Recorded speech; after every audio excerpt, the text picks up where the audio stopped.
Sir नमस्कार। नमस्कार जी। Sir क्या नाम है आप? बलवान शर्मा। बलवान जी कहाँ से आए आप? बठिंडा से। बठिंडा पंजाब से। हाँ जी। संत रामपाल जी महाराज जी से नाम दीक्षा कब लिया आपने? 2009 में जी। सर संत रामपाल जी महाराज जी से नाम दीक्षा लेने से पहले आप क्या भक्ति साधनाएं करते थे? मंदिर में पुजारी थी।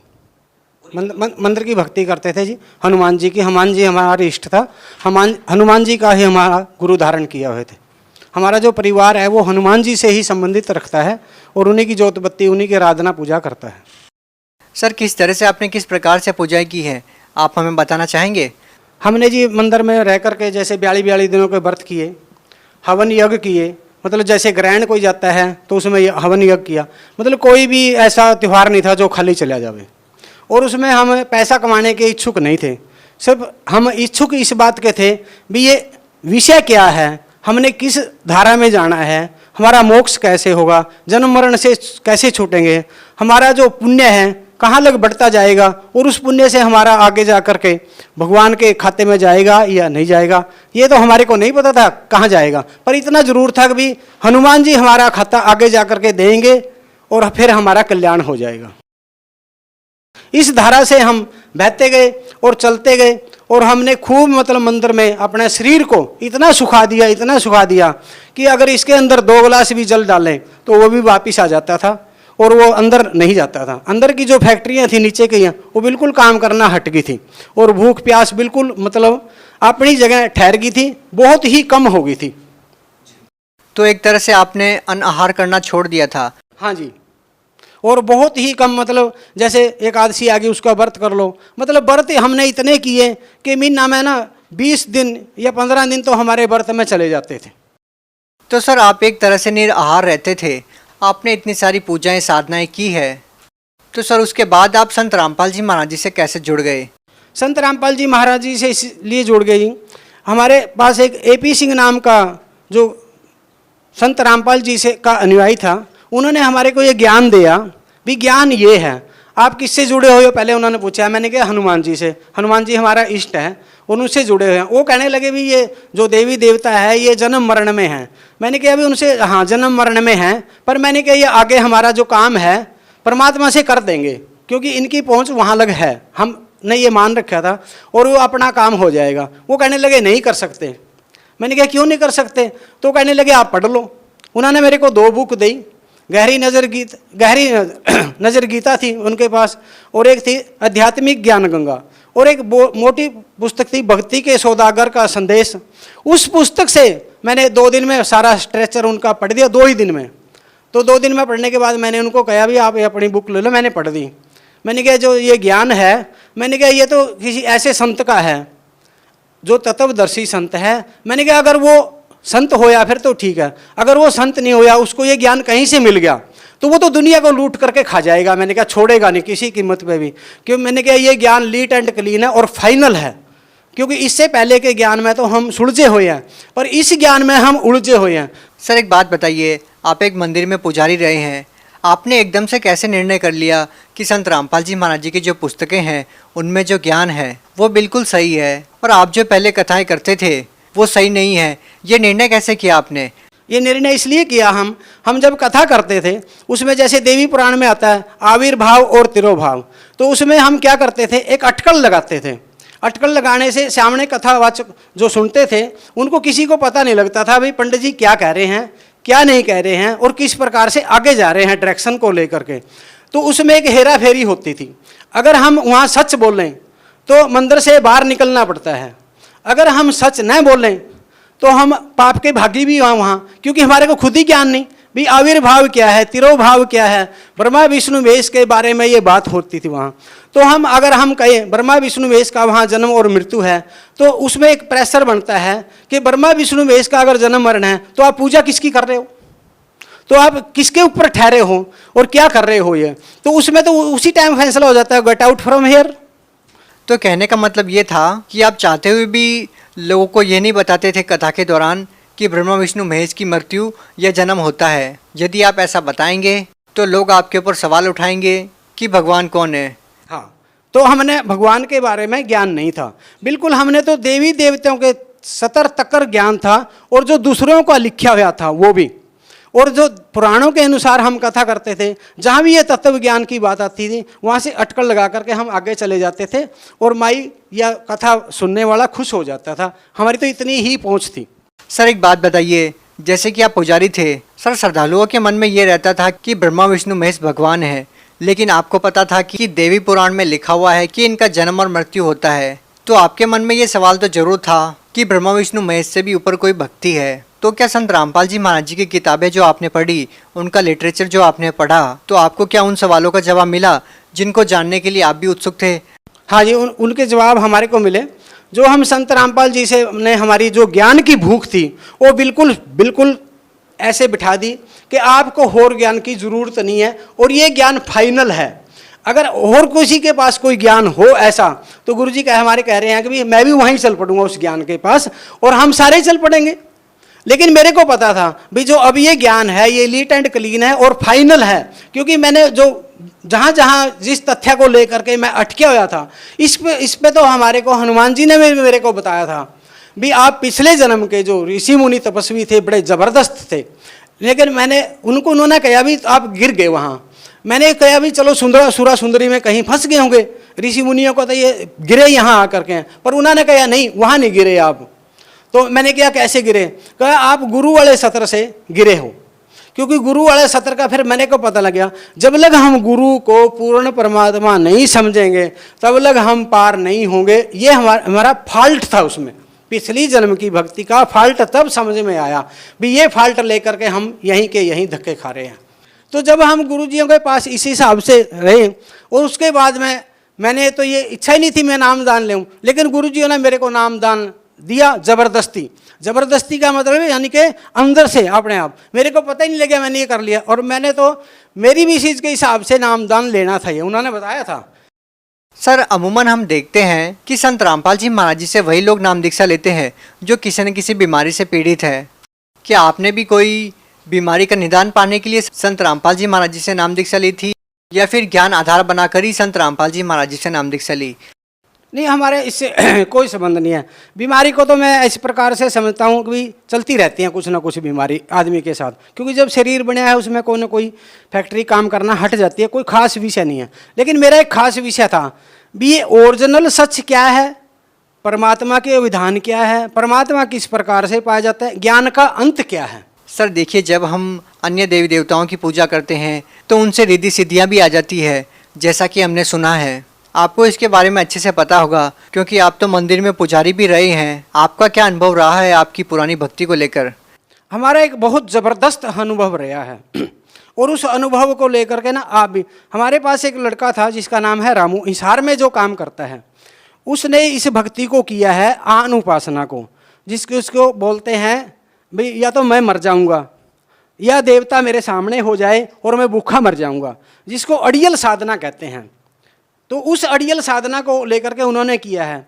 उनका एक जब बैठ जाते थे तो 1 सेकंड में जो फेस था हनुमान जी का बन जाता था, जैसे हनुमान जी का मतलब ऐसे फुल्ला फेस है वो बन जाता था। फिर उसके बाद में उसी सेकंड के बाद विष्णु जी का, उसी सेकंड के बाद ब्रह्मा जी का, उसी सेकंड के बाद देवी का, बाली, नल, नील, अंगद, सुग्रीव, मतलब फेस बदलते जाते थे। जैसे हम फिर गुरुजियों ने जो समझाया वो बिल्कुल पूरा सच है भी। जैसे हम रिमोट से टीवी को चलाते हैं और चैनल बदल जाते हैं, वहाँ चैनल फेस के बदलते थे।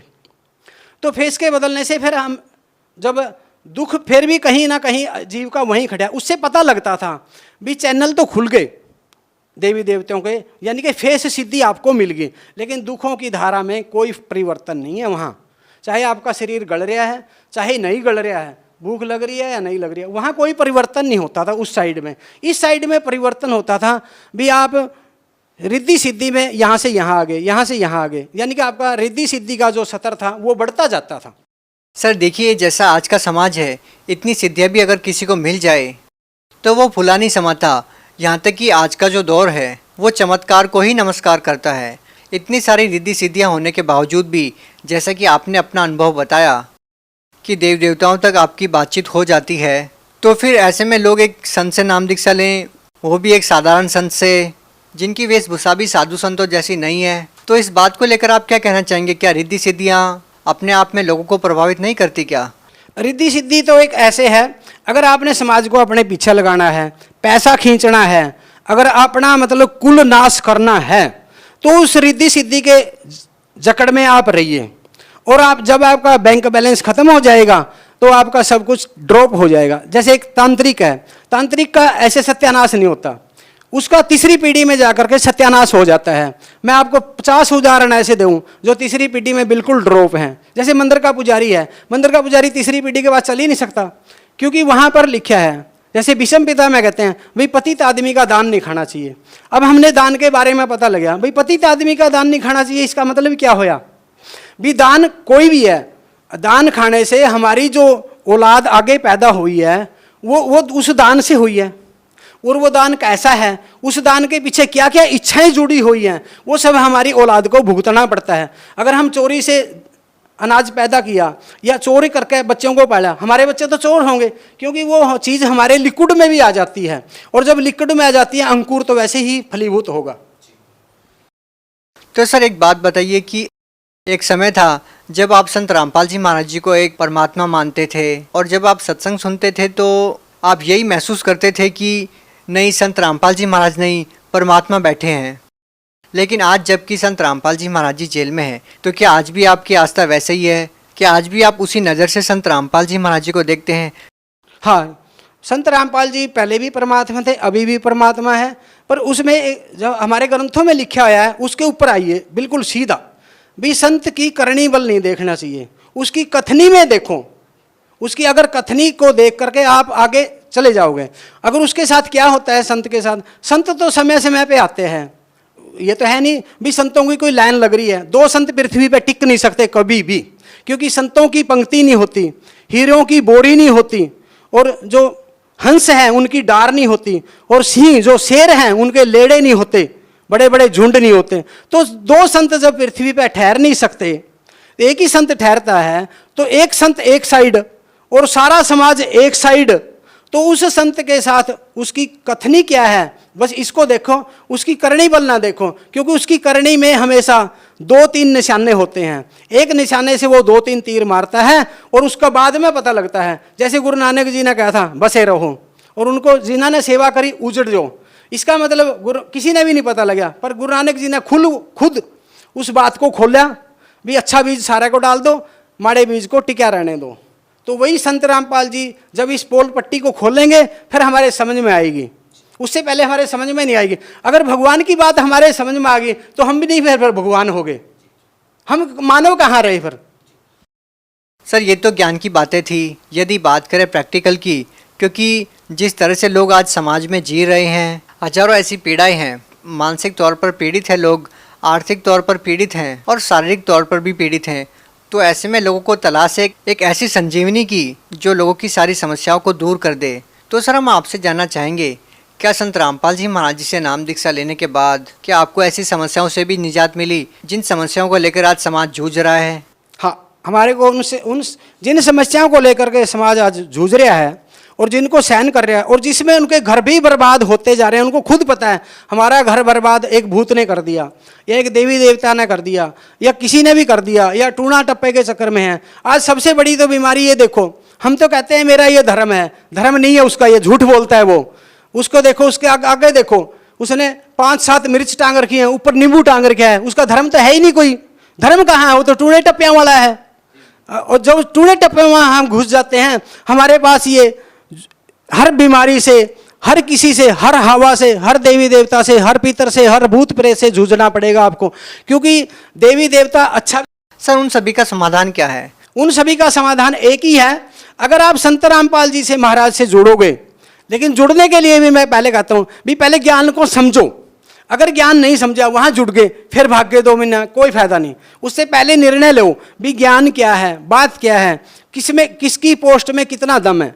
उसमें पहले ही लिख गया भाई देवी देवताओं के में इतना दम है, पितरों में इतना दम है, भूत प्रेत पिशाच में इतना दम है, काल में इतना दम है, धर्मराज में इतना दम है, परमात्मा में इतना दम है।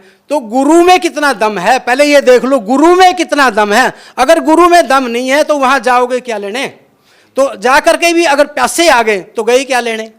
आप तो मतलब ट्रेन में मलमूत्र फैलाने के लिए गए थे फिर। क्या ये माने कि संत रामपाल जी महाराज जी में दम है? हाँ, अगर संत रामपाल जी में आपको दम नहीं लगता है, उनको तोड़ लो। पहले आप जाओ संत रामपाल जी से जुड़ोगे, वहाँ जाकर के कम से कम भी आपकी जो भूत प्रेत पिशाच की छाया है, जो घर में आपके अनबन हो रहा है, आग लगती है, ईंट पत्थर पड़ते हैं, आपके कपड़े सड़ते हैं, आपका टट्टी पेशाब बीच में निकलता है और आप उसको रोक नहीं पा रहे हो किसी कीमत पे भी, वो चीज़ पहले दिन ही खत्म हो जाएंगी, ये गारंटी है। आपका क्या अनुभव है इसके बारे में? आपके परिवार का क्या अनुभव है? मेरा अनुभव ये है, जब हमारे परिवार में मिसिज का गला बिल्कुल दाबिया जाता था, मुंह दाबिया जाता था, और छोटे बच्चे थे मेरे, तंग हो जाते थे, उस बात को लेकर के रोते भी थे, क्योंकि अगर मंदिर के पुजारी के बच्चे रोएं और वो बात बाहर जाए। किस कारण से मुंह दबा दिया जाता है? ये पितरों के कारण, भूत प्रेतों के कारण। और उसमें ये था, जो भूत प्रेत थे या पितर था, उसका मेरे को पता भी था, लेकिन उसका इलाज मेरे से हो ही नहीं पा रहा था। सर, आज आप पुजारियों की पोल अच्छे से खोल रहे हो और आपके निशाने लगातार तांत्रिकों पर भी फिट बैठ रहे हैं। बहुत बड़ा प्रश्न चिन्ह भी आप उन लोगों पर खड़ा कर रहे हैं। तो क्या ये जो तांत्रिक क्रिया होती है, भूत प्रेत की जो बाधा होती है, क्या संत रामपाल जी महाराज उसको ठीक कर देते हैं? संत रामपाल जी महाराज उन चीज़ों को बिल्कुल जाते ही कांटा मार देते हैं। आगे का क्या अनुभव रहा आपकी पत्नी का? हमारी पत्नी का ये अनुभव रहा कि जो वो चीज़ थी जिसको पितर प्रेत कह लो, वो अंदर बैठ गई थी बिल्कुल। वो अंदर बैठने के बाद मैंने उनसे कभी नहीं कहा भैया आप संत रामपाल जी से जुड़िए या ना जुड़िए, पर मैंने उनको बुक जरूर पढ़वा दी थी सारी। मैंने कहा 5-5, 7-7 पेज करके पढ़ो इनको और इसमें देख लो, अगर जैसे तो ठीक है, नहीं छोड़ दो। उन्होंने सारी बुक पढ़ी, उन्होंने अपने आप कह दिया कि अब मेरे पास कोई चारा नहीं है और मैं संत रामपाल जी के पास मैंने ले चल। मैंने कहा भाई सोच ले, पर ले चलेंगे, पीछे नहीं हटेंगे, पीछे नहीं हटने देंगे, जो मर्जी हो जाए, मैं तो हटूंगा नहीं। तो उन्होंने कहा ठीक है, पीछे नहीं हटेंगे। तो उसके बाद में हम जब घर से चले तो हमारी मिसिज का एक एक बूंद पेशाब की, मतलब उनको चलने ही नहीं दिया, एक कदम भी चलने नहीं दिया। उसके बाद में फिर हम धक्का कर करके मतलब हम जैसे तैसे पहुंच गए और हमारी मिसिज ट्रेन में बैठने के बाद में बाथरूम में ही रही, बाथरूम से बाहर ही नहीं आई। और हम जाकर के जाखल उतरे। जाखल का रास्ता पैसेंजर के अंदर 2 घंटों का 3 घंटों का रास्ता है, वो 2.5 का। तो उसके अंदर 3 घंटे बिल्कुल वहीं रहे, लेटरिन बाथरूम में, ट्रेन में। तो उसके बाद में मेरे को कहने लगे भी तू दवाई लिया। मैंने कहा दवाई तो काम नहीं करेगी। चलो फिर भी एक बंदा वहाँ से जाखल से कहने लगा नहीं, वो भी शर्मा जी था, वो हमारी मिसिज को वैसे जानता भी था थोड़ा, मतलब शर्मा होने के नाते। वो कहने लगे नहीं, यहाँ से निकल करके दवाई लिया। हम 40 रुपए की दवाई ले। मेरे को पता था भी दवाई ने काम नहीं करना, ये कोई और बात है, दवाई तो बहुत दूर की बात है इस चक्रव्यूह में। तो उन्होंने दवाई दी भी। तो उसके बाद में हम जब बरवाड़ा पहुँचे, अगली जब ट्रेन में बैठे फिर भी हम बाथरूम में रहे, यानी कि मतलब बरवाड़ा तक कर हम बाथरूम में पहुँच गए। और मतलब अंदर से मैं बहुत ही कल्पया इस बात के लिए भी, इतनी साधना करके इतना कुछ करा करके फिर भी रो रहे हैं बात को। और ये कितना बड़ा इस बात का चक्रव्यूह है जो हमारे को टेंशन में और दबोच रहा है। तो उसके बाद में जब बरवाड़ा गए वहाँ जाकर के मिसिज ने चाय पी, क्योंकि हमारी मिसिज ना चाय की बड़ी इच्छुक है, मतलब जो 4 बारी दे देते 4 बारी 6 बारी भी पी लेती है। वह कहने लगी बड़ी स्वाद है। मैंने कहा और पी ले भाई, क्योंकि गुरु जी के वहाँ ना चाय बहुत ज़्यादा स्वाद होती है वैसे। तो उन्होंने चाय पी। मैंने कहा ठीक है। जब गुरुजियों ने आशीर्वाद दिया तो गुरुजी वहाँ से 5-7 कदम मतलब 4 कदम आगे चले गए। गुरुजी फिर दोबारा वापस आए। गुरुजियों ने सिर पे हाथ रखा। सिर पे हाथ रखने के बाद में तो मतलब 2-3 मिनट के बाद मिसिज बाथरूम में गई।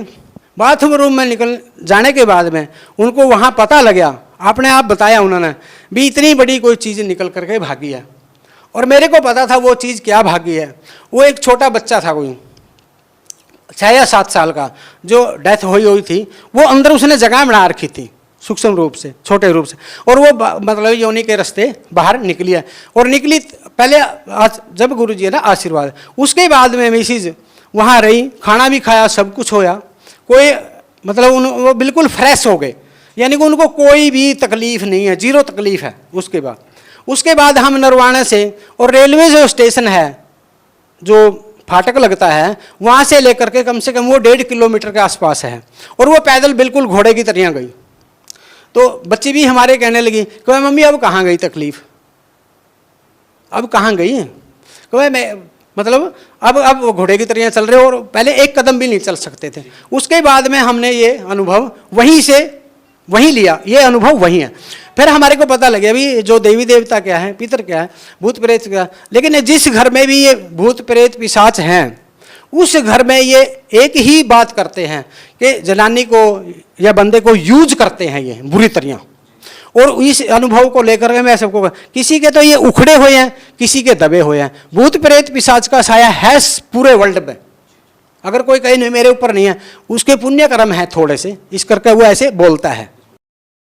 सर एक और बात आपसे पूछना चाहेंगे, हमने बहुत से ऐसे अनुयायियों से बात की है जो संत रामपाल जी महाराज जी से जुड़े हुए हैं। सभी का संत रामपाल जी महाराज जी को लेकर कुछ ना कुछ अनुभव रहा है। जब उनसे मिलते हैं, उनको दर्शन देते हैं, उनसे मुलाकात करते हैं, संत रामपाल जी महाराज जब उनको आशीर्वाद देते हैं, तो हम आपसे जानना चाहेंगे कि संत रामपाल जी महाराज जी से जब आप पहली बार मिलते हैं तो आपकी क्या बातचीत होती है, कैसा आपका अनुभव रहता है? सर जी, आपने जो मुलाकात की बात करी है, आपको यकीन भी नहीं होगा कि वो अनुभव मैं बताता हूँ। जब हम 10-12 साल के थे तब से गुरुजी हमारे को ना सफ़ेद कपड़े में देखते थे और वो बड़े ऊंचे होते थे, मतलब आम आदमी से बड़ा कद होता था। हम उसमें ये अनुभव लगाते थे भाई हनुमान जी ने हमारे को ना सफ़ेद कपड़ों में दर्शन दिए, क्योंकि हम सब कुछ हनुमान जी के ऊपर डालते थे। हनुमान जी ही हमारे सब कुछ है।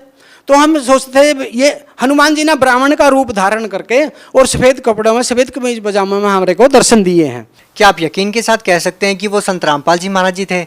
हाँ, हम यकीन के साथ कह सकते हैं, क्योंकि वो चेहरा मिलता था। जो आज गुरुजियों का चेहरा है, जो संत रामपाल जी का चेहरा है, जो परमात्मा का वो चेहरा है, वो वहाँ से मिलता था।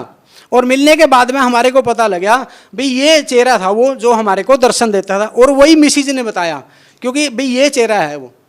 लेकिन हमारा सवाल ये है कि जब आप आश्रम में जाते हैं, संत रामपाल जी महाराज जी से आशीर्वाद लेते हैं, तो पहला अनुभव आपका कैसा रहा?